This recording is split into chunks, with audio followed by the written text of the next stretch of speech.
ceci est seulement de très vrai que ce ne sont pas des idées confuses, ni la folie douce, mais en être témoin un instant au moins du moment de création, pour ainsi dire. Création d'elle-même par elle-même des idées complètes, cristallines, comme des esquisses parfaites ou les lignes virtuelles dans leur prolongement s'entrecroiseront dans certains moments et endroits, justement pour ainsi dire, pour faire ou se faire valoir comme moment et endroit où tu devrais prendre place dans des plus privilégiés, pour ainsi dire, j'espère pour toi, dans toute espérité, et pour toi là, dans le menu, tant attendu, et que tu en feras ton festin. Dans la haute table du divin, il y va de tous les jours dans un seul journée sans fin, dans l'abondance sans regret. Et de la soupe cosmique et des flacons de neige pour que tu en satisfasses et ne sois jamais en besogneux.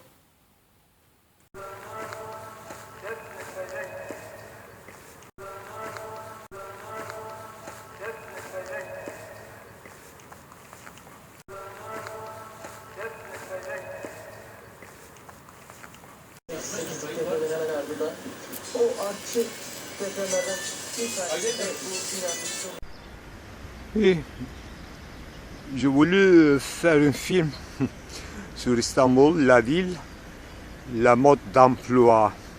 Mais le problème c'est que ça change vite. Et même ces ruines millénaires, effectivement, apparemment ça va pas rester trop long. Çadırları vatandaşlar geceyi burada geçiriyorlar. Depremden sonra kimse evlere giremiyor. Hakikaten tedirgin insanlar. Oldukça da haklı bir tedirginlik. Bu yüzden bu çadırlarda kalıyorlar. Sadece çadır değil, tam karşınızda Gökçe İlkokulu ve Gökçe İmam Hatip Ortaokulu var. Okullarda vatandaşların kullanımına açıldı. İnsanların bir kısmı geceyi orada geçiriyor. Yine Malatya Büyükşehir Belediyesi tarafından buraya getirilen bir mobil mutfak türü var. Yine o türde de insanların ihtiyaçları gideriyor. Çok sayıda ambulansın burada hazır bekletildiğini ifade ederek biraz daha yürümek istiyorum. Caner'le birlikte Gökçe Mahallesi'ndeki tabloyu özetleyebilmek, gösterebilmek için baktığımız hemen hemen her hanede, her konutta hasar görebilmek mümkün. İşte evlerden bir tanesi. Şurada balkonunda görüyoruz. Ciddi çatlaklar var. Biraz daha yürüyeceğim ben Caner'le. Hemen bu evin arasındaki, yanındaki sokağa gireceğiz. Evet, 2 kişi hayatını kaybetti demiştik. Onlardan bir tanesi Mustafa Kara'nın hayatını kaybettiği noktaya gideceğiz. Hemen yanındaki kerpiçler zaten tamamen yerle bir olmuş durumda. 6.8 depremi şiddetiyle de ilk yıkılan evler, noktalar, buralar oldu diyebiliriz. Caner'le biraz daha yürüyeceğiz. Tam olay yerine, enkaza doğru görüyorsunuz. Kirişler, kolonlar tamamen yerle bir olmuş durumda. Alt tarafı zannedersem ahır olarak kullanılıyordu. Balkonda çok büyük çatlaklar var. Dev çatlaklar var.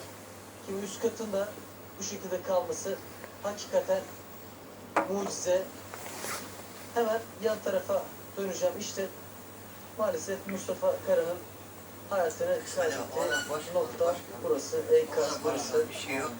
Malatya Doğan Yolu bağlı Gökçe Mahallesi, Gökçe Mahallesi. Tamamen yerle bir olmuş durumda. Evin altında da 2 araçla biri traktör zannedersem ya da bir kamyonet. Sadece arka kısmını görebiliyoruz. Ön kısım tamamen enkazın altında ve bir ticari araç kullanılamaz hale gelmiş, artık kurtarılmış. Maalesef insani eşyalar var, yaşam malzemeleri var. Bir battaniye görüyorum. Küçük bir oyuncak. Hemen karşı aracın ön tarafında mavi bir oyuncak zannedersem bir ayıcık. O da enkazın altında kaldı. Yine bir maşrapa ve bardak orada. Burada Mustafa Kara, eşi ve 3 çocuğu vardı deprem meydana geldiğinde. Eşi ve 3 çocuğu bu depremde bu enkazın altından çıkarıldı. Ancak Mustafa Kara maalesef işte bu enkazın altında kalarak hayatını kaybetti. Arap tarafına bakıyoruz enkazın. Orası tamamen kullanılamaz hale gelmiş durumda. Hemen yan tarafta yine bir başka ev var. Orada son olarak göstermek istiyorum. Burası tabii güvenlik bantlarıyla çevrilmiş durumda çünkü her an yıkılabilir bunlar. Tam karşıdaki ev, evet, kerpiç ev ciddi hasar görmüş ama yan taraftaki evde ciddi bir hasar var.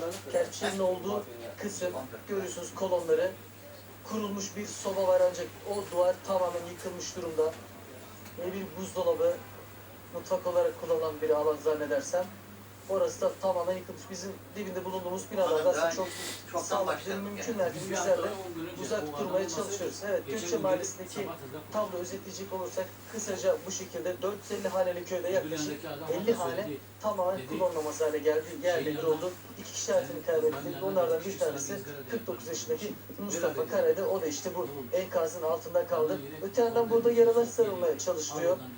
Biraz önce ekrana getirdik. Çadırlar kuruldu. Mobil mutfak tırları geldi. İnsanlara burada gerekli insani malzemeler, yardımlar veriliyor. Depremin etkisinin en kısa zamanda atlatılabilmesi için diyelim. Sözü yeniden Malatya'dan İstanbul'da kalın. Mahir Kılıç Malatya'da ve tekrar Elazığ Sürsürü'ye dönüyoruz. Uzay kesmenin bulunduğu noktada bir hareketlik var. Uzay dinliyoruz. Şimdi hemen Şimşek.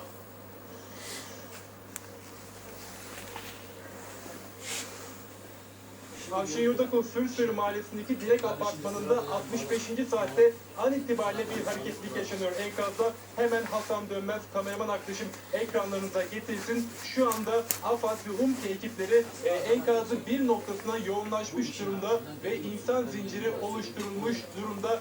Zannediyoruz enkazda 2 kişinin kaldığını biliyorduk. En son dün gece saat 2 sıralarında bir kadının maalesef cansız bedeni bu enkazdan moloz yığını arasından çıkartılmıştı. İşte son 2 kişi arama çalışmaları da yine saatlerdir 65. saati geride bırakırken devam ediyordu.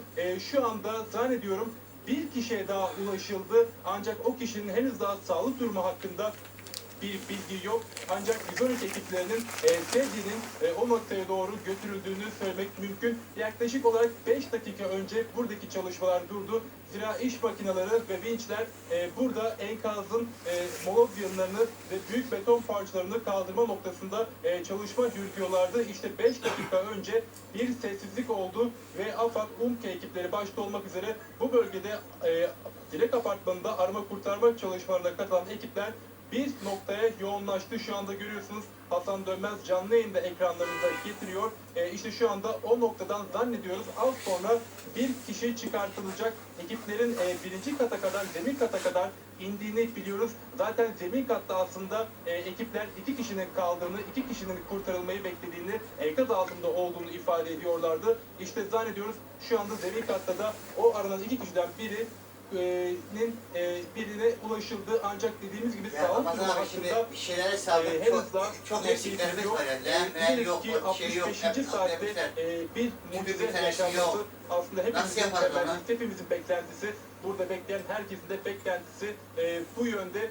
Dilek Apartmanı'nda Cuma akşamı saat 20.55'te meydana gelen 6.8 şiddetindeki depremde Dilek Apartmanı'nda şu ana kadar maalesef 10 vatandaşımızın cenazesine ulaşılmıştı. Yine 5 vatandaşımız ise sağ olarak kurtarılmıştı. Zannediyorum şu anda bir kişi enkazdan çıkartıldı.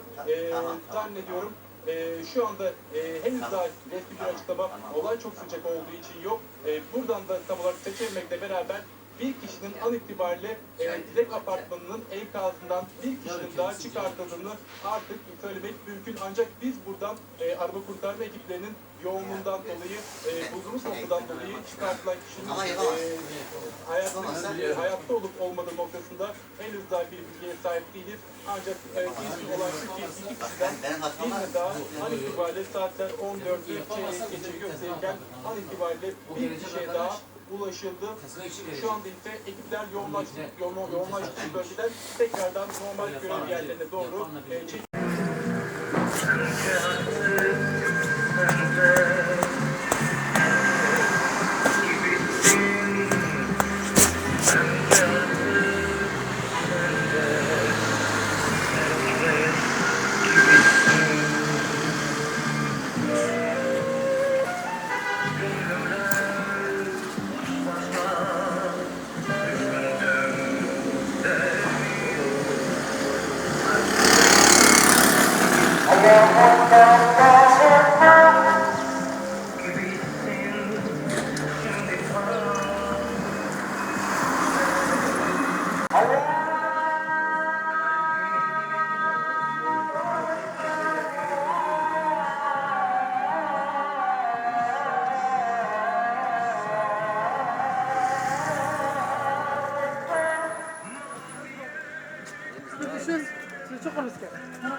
Painter Giulio Clovio calls El Greco to stroll a little on a beautiful spring day, but when he finds him sitting in a chair in a dark room, he writes a letter to another friend. He wasn't working. He wasn't sleeping. He didn't want to go out because daylight would scatter his inner light. Ceci est seulement de très vrai que ce ne sont pas des idées confuses ni la folie douce, mais en être témoin un instant au moins du moment de création, pour ainsi dire. Création d'elle-même par elle-même des idées complètes, cristallines comme des esquisses parfaites ou les lignes virtuelles dans leur prolongement. S'entrecroiseront dans certains moments et endroits, justement pour ainsi dire, pour faire ou se faire valoir comme moment et endroit. Où tu devrais prendre place dans des plus privilégiés, pour ainsi dire, j'espère pour toi, dans toute espérité, et pour toi là, dans le menu, tant attendu, et que tu en feras ton festin. Dans la haute table du divin, il y va de tous les jours dans un seul journée sans fin, dans l'abondance sans regret. Et de la soupe cosmique et des flacons de neige pour que tu en satisfasses et ne sois jamais en besogneux.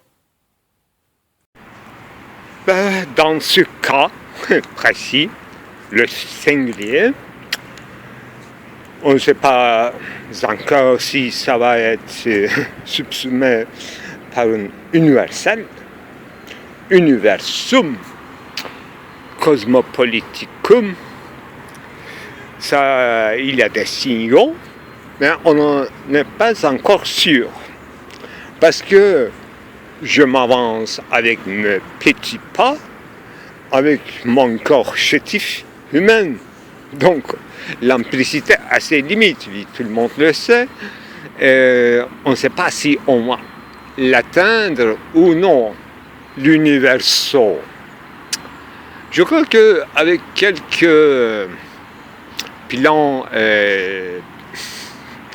je dirais, prémédités, un plan prémédité, un acte ou une situation, au sens de situationnisme prémédité, nous accélérer le processus. C'est étonnant d'abord que sous l'universel, il y a beaucoup de singulières qui sont prêtes à se placer. Donc les singulières ont cette particularité de ne pas rester dans leur singularité. C'est absurde et devenir d'abord multitude, communauté, nation, et puis quitter son pays. Voilà. Réfugié. Le problème, non pas un problème, c'est une joie d'être réfugié, d'avoir réussi de partir et encore élève, un survivant. On parle non pas d'un réfugié à quelque part, pas du tout, mais un survivant parmi nous. Donc chacun de nous sont des survivants.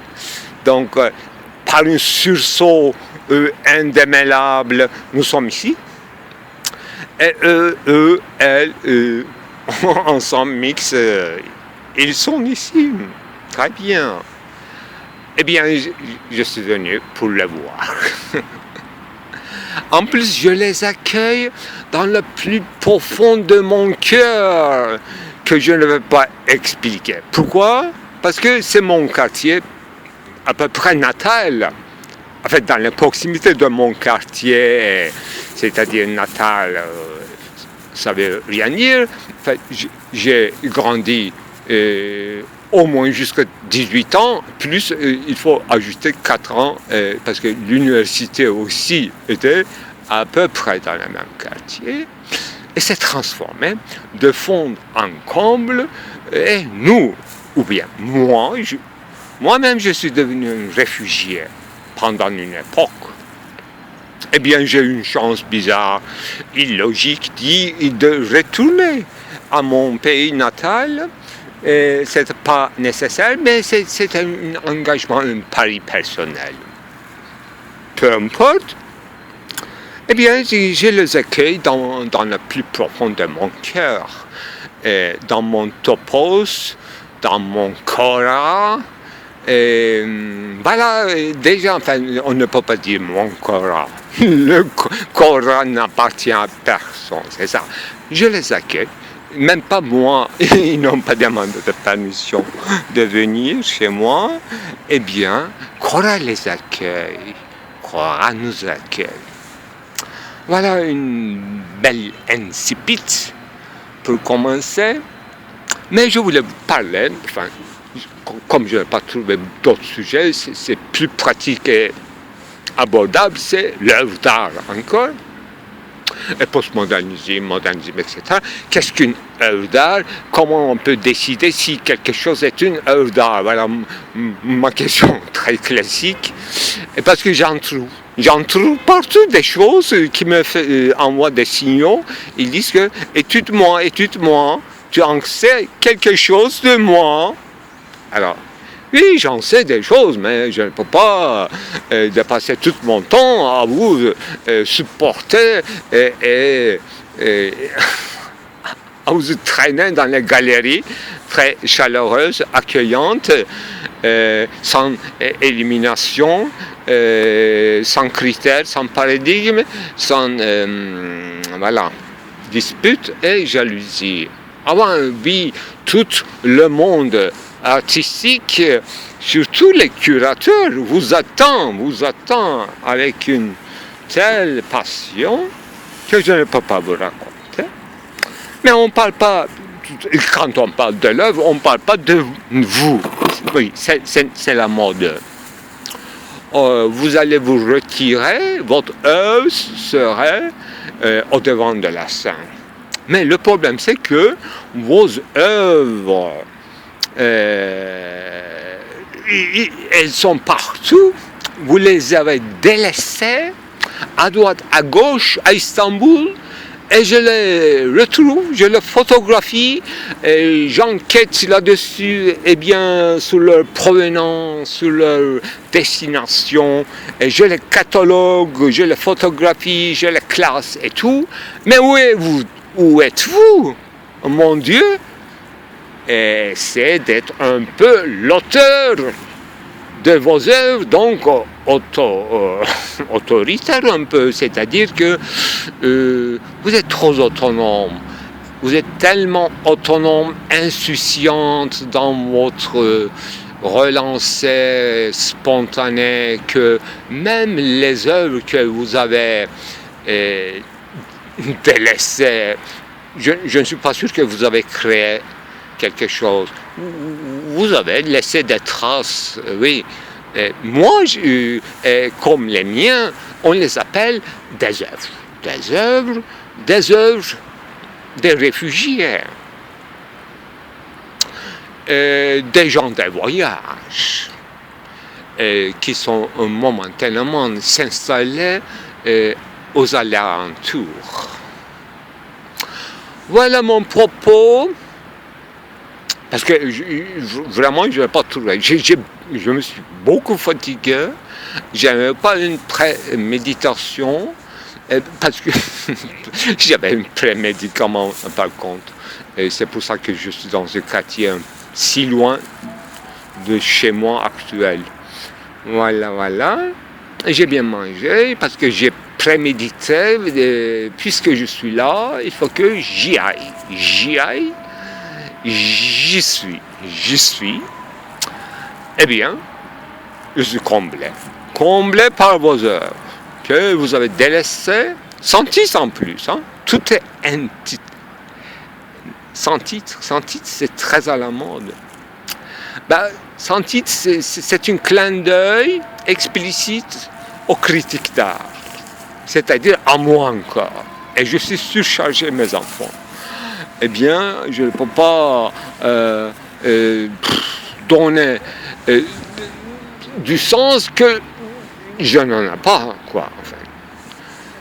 Pour donner un sens, avoir un vouloir dire, il faut avoir d'abord un sens, inculquer, exercer, vérifier. Non, il y a des sens. Moi, j'ai un homme de sens. Il y a des gens, l'expression très bizarre en français, l'homme à femme, l'homme à ceci, l'homme à machine, l'homme à homme. Bon, même je suis un homme à œuvre, oui. Vous me connaissez d'ailleurs. Eh bien, mais vous me délaissez avec vos œuvres, face à face avec vos œuvres, pour ne pas dire avec vos déchets, eh bien, sur une longue côte qui est, en fait, je ne peux pas mesurer là. Dès que je dérive des chemins, des artères principales, eh bien, plus en plus difficile pour moi de m'y retourner, de me retrouver. Donc, je me sens un peu comme vos œuvres, délaissées. On ne sait pas pour quelle raison elles sont là, et on ne sait pas pour quelle raison je suis face à vos œuvres. Ce n'est pas un rendez-vous, non, je ne me rappelle pas. Je n'ai pas eu un appel. Je n'ai pas un mandat, je n'ai pas une mission, Eh bien, c'est comme par hasard. C'est encore Kairos, Fortuna. Et bien, chaque fois, je tombe là-dessus. Il faut effectivement, pour s'emporter au logos, personne ne sera au fait de vos œuvres.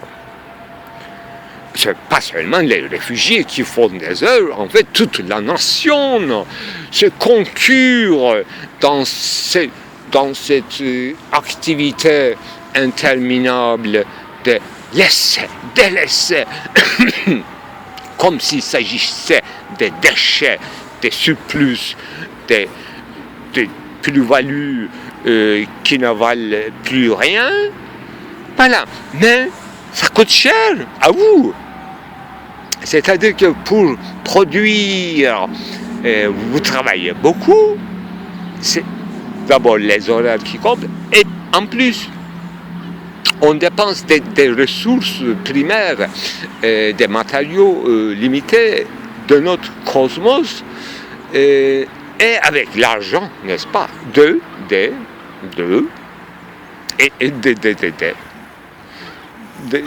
gens démocrates comme nous, c'est-à-dire qu'en fait, les gens qui payent des impôts. Je m'excuse de parler comme ça, mais moi, je me sens vraiment commanditaire de vos œuvres. J'espère que ces œuvres seront multipliées dans l'avenir. J'ai trouvé un plan de sortie échappatoire, parce qu'il y a un garçon de quartier, il est en train de passer devant et partir, disparaître dans un grand, très ancien chemin de fer, depuis longtemps désuet, donc tranquillement, en toute sécurité, il peut rentrer à la maison. Et comme Kairos, des anges me guident, me montrent la sortie de cette détresse. Il m'a salué avec sa tête. Tout doucement, il a sauté une petite mur et il continue tranquillement. Alors, il rentre de l'école à la maison, avec toutes les ruines de Byzance et tout. Ah, c'est comme mon enfance, insouciant enfant, mon Dieu. Ah oui, futur artiste, encore une. J'ai découvert très tôt les artistes. Eh bien, vos œuvres et moi en face, et on a trouvé un plan de sortie. Une échappatoire. Eh bien, on n'est pas si enfermé que ça. Donc, dès qu'il y a une boucle, un cercle qui n'est pas très fermé, alors moi je me sens tout de suite en sécurité. Là, je sais que quelque chose commence à bouger. Pour moi, aucun cercle parfait ne peut bouger. Il faut qu'il y ait un petit décalage dans quelque chose, une défection, une imperfection, oui, peut-être dû à un acte de défection de cercle, oui. Oui, le cercle, effectivement, c'est une image bizarre. C'est comme une constipée, véritable figure géométrique constipée, beaucoup plus que les triangles et polyèdres. Voilà, j'ai découvert tout de suite comment on devient un cercle ferme. Oh, c'est tellement triste d'être un cercle, c'est-à-dire tourner autour sans savoir qu'on tourne, parce que si c'est tellement parfait, vous ne pouvez même pas savoir que vous ne tournez pas. Vous êtes toujours dans le même endroit. Non, il ne s'agit pas de l'endroit, mais de vous, de nous. C'est pire encore. Mais aucune dôme ne peut être un cercle. C'est impossible. C'est pour ça qu'Aristote avait dit que un cercle véritable n'existe que dans le moment surlunaire. Il est génial. Il aurait pu dire que le cercle n'existe pas, mais comme il existe, non pas dans l'idéal, parce qu'il n'accepte pas, eh bien, comme il existe, pour ne pas vexer les géomètres, comme il existe dans la géométrie, il ne peut pas vexer cette très fructueuse préoccupation qui jouait avec les cercles. On peut jouer avec tout. Ça ne me dérange absolument pas. Les cercles, c'est très joli. Comme jouer d'enfant, une balle, c'est parfait. Parfait. Ça saute. Et c'est parce qu'il y a un défaut qu'il saute. Voilà. Un véritable cercle ne sautera absolument pas. Mais ça peut faire sauter. À la fois soi-même, éclaté, tout cercle constipé. J'espère que je n'utilise pas un mot déplacé, enfin je parle d'une constipation des instincts, non pas des instincts, intestins. Mais j'utilise très souvent en plus dans ces derniers temps constipé et conspiration.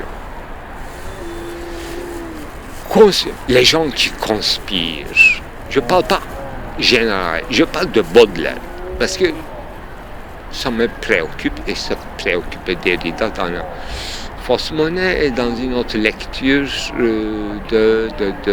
sur Benjamin, à partir de Benjamin, effectivement, Baudelaire, c'est une station. Voilà, pour l'instant, je me reposerai un peu. Merci de votre compréhension, mes enfants.